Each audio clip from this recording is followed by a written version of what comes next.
is abuzz with reports of renowned Afrobeat singer Asake departing YBNL and parting ways with his record label boss Olamide, popularly known as Bado. This report comes on the heels of Asake unfollowing Olamide and removing YBNL from his Instagram bio, as well as deleting all his Instagram posts. According to an entertainment gossip blogger, QT Asake's contract with YBNL has expired, and Olamide presented a new contract to Asake to sign, which he declined. The blogger alleged that Olamide made strenuous efforts to persuade Asake to sign the deal, but to no avail. According to QT Asake recently walked out on the negotiation, opting to become independent.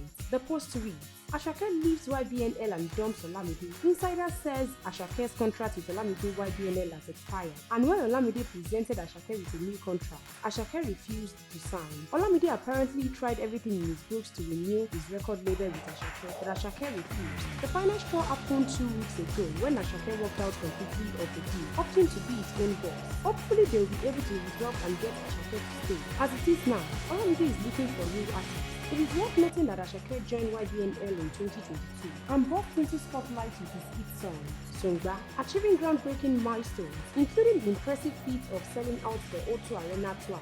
Stay tuned to NaijaNews TV for more news updates and entertainment news stories.